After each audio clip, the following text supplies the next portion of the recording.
What evil prank have you pulled off?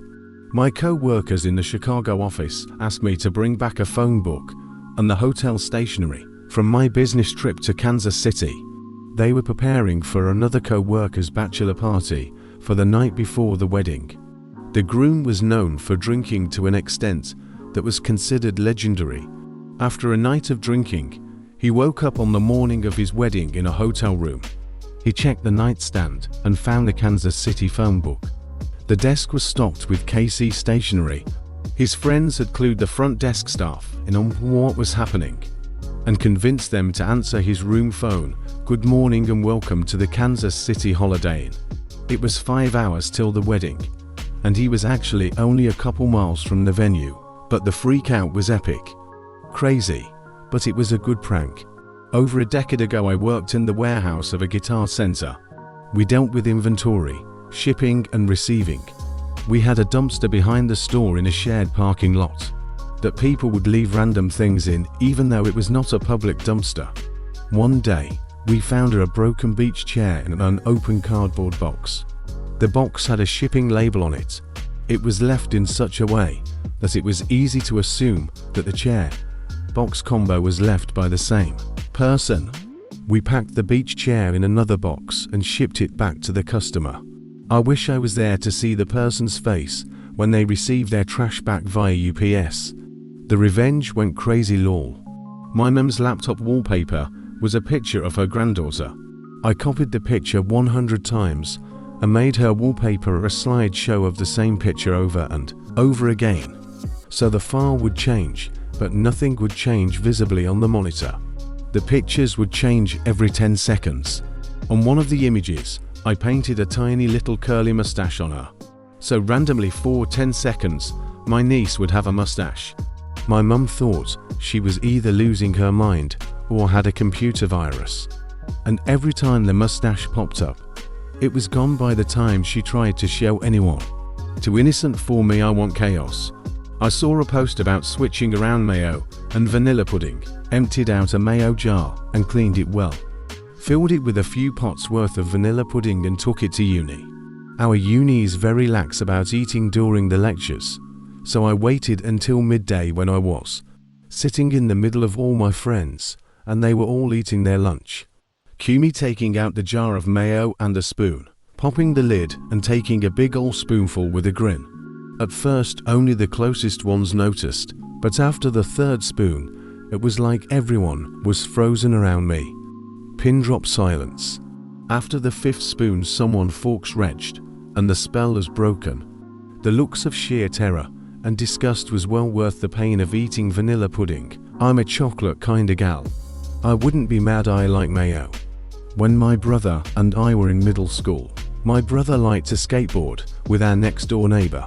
One day, my brother and the neighbor took the sheet of plywood from under my brother's upper bunk bed, no, one slept in the upper bunk, out of the house and started making a skateboard ramp out of it in the neighbor's adjacent yard. My parents had explicitly told him that he wasn't allowed to do that. Now, in my defense, my brother teased me unmercifully to the point of tears on multiple occasions. So keep in mind that he had had it coming for a long time. Anyway, an evil little plan hatched in my brain. I ran to the upstairs window and yelled down at them, "Brother's name, guess what? Mom knows everything, and she's so mad." Then I slammed the window shut and ran to the stairs and waited while watching my mom read the newspaper. A few moments later, my brother walks in the front door looking worried and says, "Mom, I'm so sorry." My mom, who had no idea what was going on, said, "About what?" while slowly putting the newspaper down. "For making a skateboard ramp out of the wood from the bunk bed." "You did what?" At that moment, a wave of shock and realization swept across my brother's face and our eyes met. I let out the biggest everless little sister cackle and ran into my room. We are adults now and still laugh about it from time to time. Sometimes you have to get back. I feel this one. Used to work at a science tutoring center when I was in college and my gap year before professional school. One of the things we taught very often was anatomy. So naturally we acquired a few skeletons and various skulls with some variation in how they looked, or were marked, etc. Well, I was closing one night, and I knew my co-worker was opening the next morning early. So before I locked up, I assorted ALL of the skeletons and skulls in a welcome party near the front door. I had one immediately at the opening of the only door into the room, with several backup skeletons and skulls just behind at a table together watching on.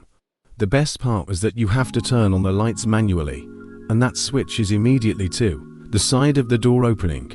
So when she reached down to turn on the lights, she had to come face to face with some lifeless skeleton skull in the middle of the shady opening. Needless to say, she screamed, and it was loud enough to make our boss come to see if she was okay. Woke up to some colourful text somehow. Still proud of that one, honestly.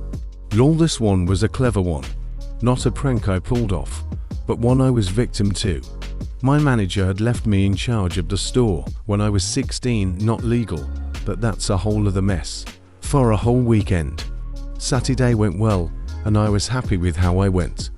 Although my paranoid brain is always concerned about whether or not doors are actually locked. I'm the same with my house, but the store was worse. So I make my dad drive down to the store to double check that everything is okay. 15 minutes later, I get a phone call from him saying manager and the police are here because the door was unlocked and people were inside. Cue to me on the floor in tears, hyperventilating, while my dad is telling my mum, who had since picked up the phone, that he was only kidding and that everything was fine. This one was a bit innocent, but she felt that for sure. I convinced a co-worker for 2 months that the guy she had sat next to for 3 years was named Jay, not Dave. They worked in different departments, but sat 3 feet away from each other 4 years. I got the guy in on it, and his manager. Then later his supervisor, group manager, division manager, and entire department. They bought him new nameplates for his desk, changed stuff in the system, so his name would print as J, etc. The only thing they didn't change was his phone number and email. She thought she was going crazy, and when I finally told her, she sucker punched me in the stomach and dropped me to my knees. She was a personal trainer in her off hours, so she got me good. Totally worth it, and I laugh about it to this day, over a decade later. Lol, I feel like this is something I would do myself. My freshman year of high school, the big craze at my school was this 50-pack of Crayola markers. It'd quite exactly, but fads are fads. A friend of mine had a pack that she was obsessed with. She had them organized in the pack in like a perfect color gradient order. So of course anytime she left the room I'd mix her markers up, so she had to fix them when she came back. This went on for a month maybe. And one day in study hall she leaves, and before she leaves turns to me and she says, "Don't rearrange my fucking markers." So I didn't. I rearranged the caps. You see, these markers were solid white apart from the caps and the little tiny nib at the other end. She got about halfway through fixing them when she noticed she was holding a marker with an orange cap and a turquoise nib.